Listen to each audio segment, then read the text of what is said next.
What's up, everybody? This is Alex from the Duran, and I'm here with Alexander Mercurs, editor-in-chief of the Duran.com. And today we're going to break down Horowitz's testimony on Capitol Hill.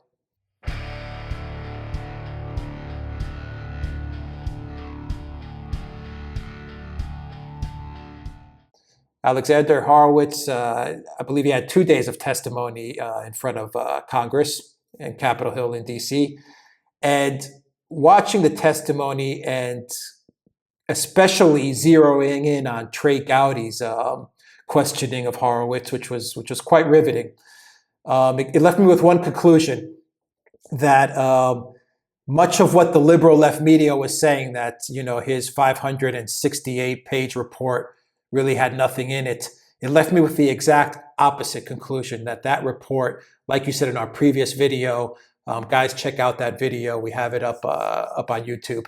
What you said on the previous video holds true, that it was a damning paper, a damning report that the IG put out on the FBI, on Hillary Clinton and the email investigation, and on the witch hunt against Trump. So, Alexander, can break down exactly what Horowitz confirmed that you already knew when you read the report, and what is the gravity of what he said when he was testifying? Right. For me, the thing that comes across very clearly, if you read the testimony, you follow it carefully, and you're absolutely right, it is riveting, especially the part where Gowdy is involved. And Gowdy, we must not forget, by the way, is an experienced criminal prosecutor. He is somebody who understands this kind of thing really well. He understands the whole investigative process, the whole procedure that goes on within the FBI and the Justice Department and within every district attorney's office across the US when a person is investigated for a crime. When you look at all of this and you listen very carefully to Horowitz's answers, two things came across to me very clearly. Well, first, Horowitz is under no real doubt that there was great prejudice against Donald Trump within the FBI. I don't think there is any question about this at all. Secondly, that prejudice is what lies behind that total breakdown in due process, that is to say, the procedures within the Justice Department and the FBI, which we talked about in that video. Now, where there has been, in our previous video, where there has been such a total collapse of due process in a context of such obvious and clear prejudice and bias against Donald Trump, one has to start asking questions about whether or not something even more serious was involved, whether in fact we're looking at a situation where the FBI and the Justice Department and the people in it were out to get Donald Trump and to help Hillary Clinton. Now, I think that's what Gowdy thinks. I don't think there's any doubt at all that's what Gowdy thinks. What came across to me from following this testimony is that it's also quite clearly what Horowitz thinks also. Now, one thing that came clear is that, and correct me if I'm wrong, watching the testimony, was that Hillary Clinton was never a subject of an investigation, regardless of all the evidence. I mean, I don't know if you could call it evidence. I mean, you're a lawyer, you're a legal mind, so all the paperwork that they had, all the emails that they had, the server, all of that stuff, if you want to call it evidence. So they had all these things on Hillary Clinton, but she was never a subject. But they had nothing on Trump, and he was indeed a subject. How do you square that circle? What's going on? Well, the answer is you cannot square that circle, and that's what's come out very clearly. Because on the face of it, Hillary Clinton broke the law. I mean, one can argue intention and motive. And by the way, Gowdy homed in on that very interestingly and asked, why wasn't Hillary Clinton asked proper questions about her intention and motive in using a private server to send classified State Department emails? Well, we can come to that in a moment. Regardless of motive, the fact is that what Hillary Clinton did is against federal law. Donald Trump has not broken any law, any federal law at all. There's never been any evidence whatsoever that he has done.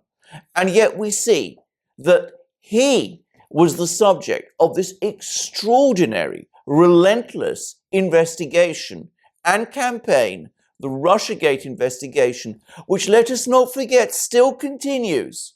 Whereas in Hillary Clinton's case, as we saw from Horowitz's report, they pulled all the stops to clear her before the Democratic convention, at which she was confirmed as the Democratic Party's candidate in the presidential election of 2016. So how do you square the circle? Well, it comes back to my first answer. It is the only way to do it is to talk about bias. There was clear bias, it seems to me, within the Justice Department and the FBI, and everybody was doing what they could to get Hillary Clinton off the hook and Donald Trump on it. The testimony was, I mean, I don't even know where to begin. There was so much funny business going on when I was listening to what Horowitz was saying. And one of those things that really struck me was that the 302s, especially in Flynn's case, the testimony, the recordings that they were making from Flynn's testimony, has now come to light that they were actually composites pieced together in order to get Flynn to plead guilty. Yes. What's going on here? I mean, is this how these things work, or I mean, what are we missing? Well, I think Flynn has been appallingly treated. I think that's the first thing to say about this. And he was put under pressure. I mean, the way it looks to me, and I think not just the way it looks to me, the way it looks to most people, I know that this is what a lot of Republicans in Congress are now saying, is that Flynn was forced into pleading guilty by extraordinary pressures being put onto him in the hope, expectation that by forcing him to do that, he would say something, he would testify against Donald Trump. Flynn didn't, and it frankly looks as if the whole case against Flynn, which I have never believed in, if you go back to the articles I've written on the Duran about Flynn, I've written many about them, it has always seemed to me, even before we got this information, that Flynn was set up, that he was prosecuted when no real crime was committed, that he was doing something entirely appropriate when he was talking to the ambassador, to all these people. So I don't personally feel that there is any question at all that Flynn was set up in the most appalling way, and that this is a massive breach, again, of the whole duty and procedure and integrity of the Justice Department and of the FBI. Now, another thing that came out from the testimony was that the people that were interviewing Hillary Clinton, one of them, of course, we know is Peter Strzok, who's very anti-Trump from his text messages and completely pro-Hillary. But there were the other agents as well who were part of the interview of Hillary Clinton, were also anti-Trump, pro-Hillary. What does this mean from a legal standpoint? Is this the fruit from the poisonous tree kind of thing? Is this something that you have to? I mean, wouldn't the FBI? My question here is, wouldn't the FBI know that these agents are not fit or not the right agents to investigate Hillary Clinton because of their bias? I mean, how did this thing pass through? Well, I think somebody has put it rather well. If you look at these two investigations, the Hillary Clinton email investigation and the Russiagate investigation, and the extraordinary thing is, and we discussed this previously in our previous video, the same people in the FBI investigated both. You can find lots of people amongst this group who are anti-Trump and pro-Clinton. I've not yet heard of a single one who was pro-Trump and anti-Clinton. I mean, and one has to, when one asks why, it seems to me it cannot just be chance. It beggars belief that it's just chance. It looks to me as if these people were specifically selected because it was known what views they had. Now, that's not quite what Horowitz is saying, but it is my opinion, and I think the facts support it. Horowitz says that there was no bias. Okay, but the evidence, the text messages that these guys were sending, I mean, they were calling Hillary Clinton president. They were saying, and I quote, "Screw you, Trump." They were saying, I quote, "I'm done interviewing the president," referring to Hillary Clinton. I mean, this is documented. How does Horowitz come to the conclusion that there was no bias when you have such damning evidence in these text messages? Well, of course, Gowdy was on the rampage about that point. But I think one has to understand here Horowitz's position. Now, Horowitz doesn't say that there's actually no bias. In fact, I mean, as you correctly say, it is impossible to deny the existence of bias because you have all these messages and it's clear that there was bias. What Horowitz is saying is that no specific decision which was taken during those investigations can so far be proved to have been the result of that bias. Now, that is very much a lawyer's formula. That's the kind of thing a lawyer says. A lawyer says, well, you can't prove that when they decided to do this or when they decided to do that, they did it because they were biased, even though you know that they were biased. I think people outside the law looking at this are going to say, really, that's nonsense. And they'd be right to say that that's nonsense, because, of course, if people are as strongly biased as Peter Strzok certainly was, then, I mean, it is inconceivable that that did not influence his decisions and the way he took those decisions. I come back again to something that we discussed in our previous video. Horowitz is in a difficult position. He is not himself a criminal investigator. He is not special counsel. He is the person who looks after the FBI's own procedures.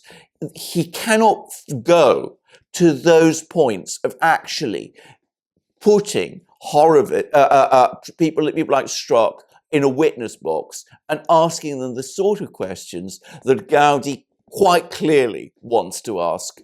Gowdy is in a different position. He comes from a different place. As I said, he is a criminal investigator in his past experience. And I think that what we were talking about before, that this is a situation which calls for special counsel to investigate it fully and properly, taking the things that Horowitz has found as their starting point. Well, we saw in the testimony in Congress given by Horowitz how that is right. I want to push back a little on the Horowitz thing and get your take on it. If this was a murder trial, many times you don't have the murderer say, "I did it." Okay, so you're going to have the jury, and they're going to look at the evidence, and they're going to decide intent maybe, and a lot of different factors. But very rarely do you have the criminal sit there and say, "Okay, I did it." To me, this is what this is sounding like. It's sounding like there's all this evidence out there. There's obviously intent as well. Yeah. From Hillary Clinton, from the FBI. But it's like Horowitz is saying, well, we just don't have the FBI agents coming out and saying, "I did it," or Hillary Clinton just raising her hands and saying, "Okay, guys, I'm guilty." So why are these two scenarios different? You're taking the common sense view. I mean, the problem with the law is that it doesn't always take the common sense view. As Charles Dickens, the famous English writer, once wrote, the law is sometimes an ass. And I think in this one it is, frankly. I think that most people looking at this situation are going to say, obviously, things were going on. That's what I'm saying. But of course, Horowitz is very restricted in what he is allowed to say. Can I come back to this question of intent? Because of course, intent was Hillary Clinton's get out of jail card.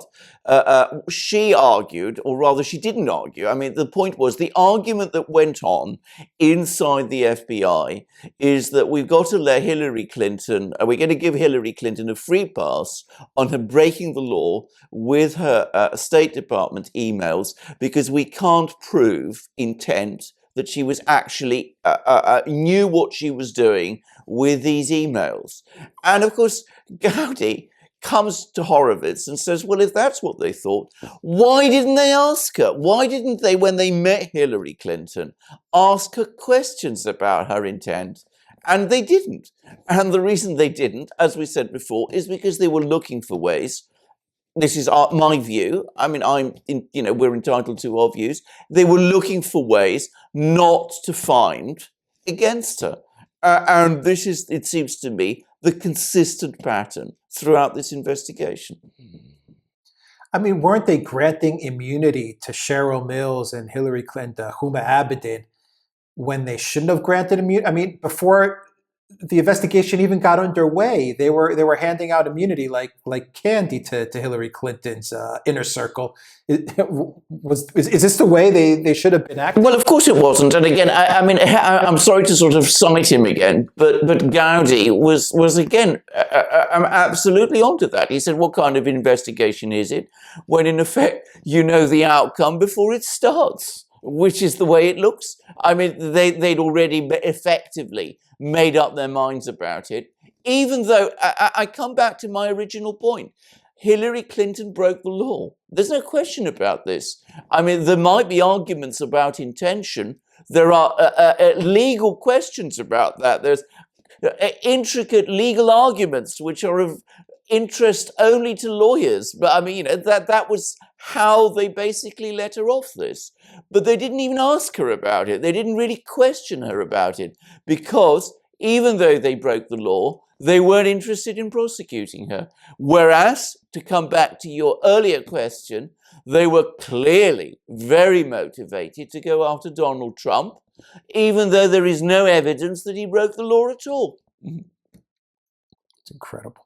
So going forward, is it fair to say that Horowitz's testimony has now forced Peter Strzok's hand to testify in front of Congress, and what can we expect from that testimony? I think that Congress is going to want to ask more and more questions. I think one of the great problems with this, and one of the mistakes the Republicans have made, is that they're leaving all this very late. We now have congressional elections coming in November. If the Democrats win control of the House in November, then I think they're going to try and bury this, because it's really looking very difficult for them. But we've still got until November, and there's a bigger chance now, it looks as if the Republicans might hold on to the House. If that happens, then frankly, I think this is going to just grow and grow and grow. More and more questions are going to be asked, and it won't be just Peter Strzok who's going to have to ask them. I think we're going to have a whole parade of people coming before Congress. I think pressure to appoint a special counsel to look into this is going to grow. I think the Justice Department is going to come under ever-growing pressure.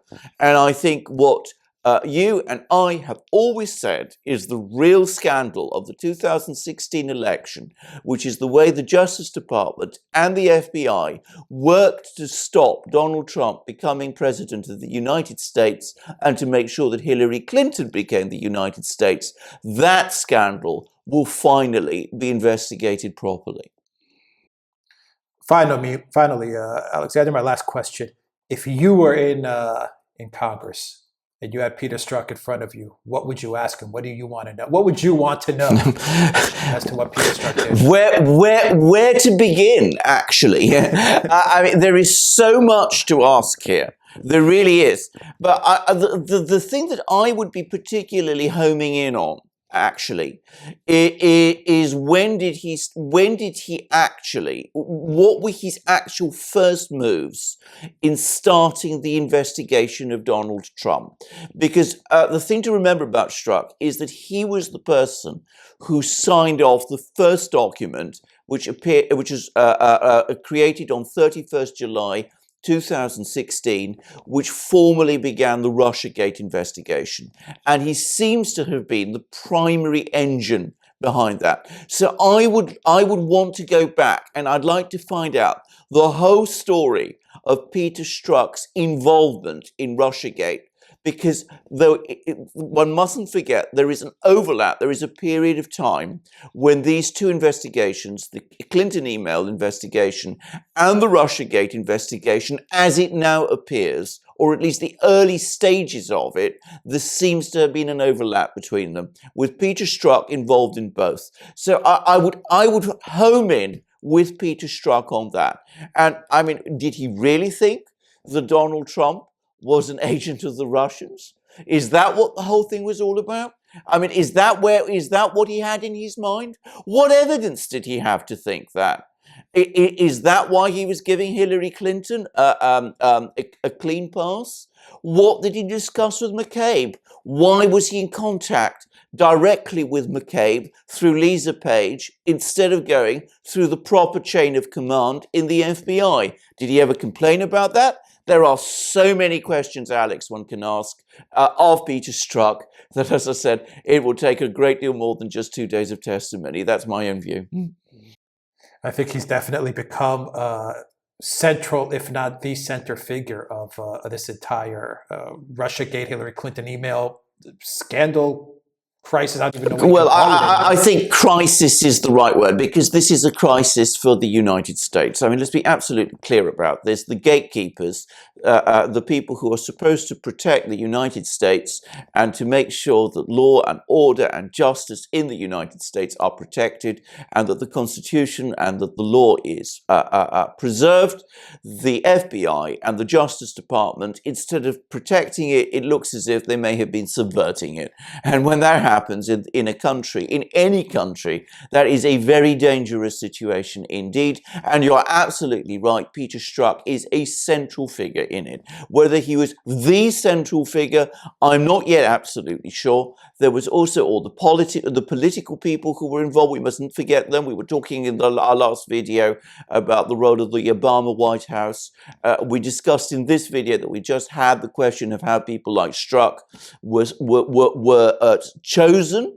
I mean, one of the questions that Horowitz asks in his report, wasn't so much touched upon in his testimony, was why was the Clinton email investigation treated as a counter-espionage investigation as opposed to a criminal investigation, given that, as I constantly repeat, a crime was committed.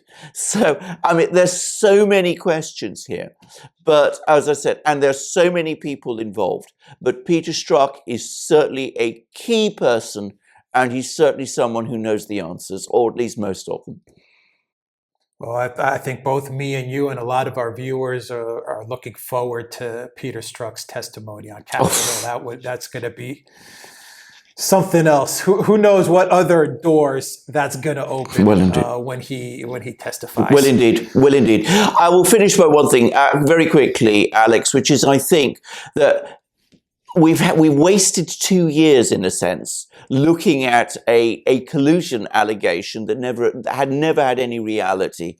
We're now getting into, finally, the real issues in this business, in this mess. We're finally getting to the truth, the real truth. And it's taken a long time, but it's impressive fact that we've got there. You know, I remember an article you wrote on October 2016, when Hillary Clinton first brought up the 13, 14 agencies that have concluded that Donald Trump was colluding with Russia. And I remember one of the lines you said, and I summarized it, is by taking this path, by taking this road and making that statement, Hillary Clinton has placed a bomb under the U.S. democratic system. And sure enough, when she took that road to implicate Trump with Russia and the whole collusion narrative, she really has placed a bomb under the entire U.S. democratic system. Absolutely. I think that was, dare I say, one of the most prescient articles I've ever written. Without a doubt, you definitely saw the future in that one. Well, I wonder if you thought it would ever turn out to be this big and this massive and this this extensive? Well, the answer to that shortly is yes, and I advise everybody to go to the article and to read it. It's there on the Duran. They can find it there, and they'll see what I had to say, and they should also read many of the articles that I've written and many of the articles that you've written, which have the whole gory story. And we were writing about this long before anybody else was. And I include even people on Fox News, for whom I have great respect for, and other people in other places too. I'll for all the viewers watching, I'll find that article and I'll put that in a link in that in the description below. So Alexander Mercouris, thank you very much for breaking down the Horowitz testimony on Capitol Hill. Guys, if you like this video, click the subscribe button down below. Also click the notifications bell to get a notification every time we push out a new video. Please visit the Duran shop, pick up a t-shirt. Here you go, I'm wearing one right now. Help support the Duran. Until next time, guys, take care.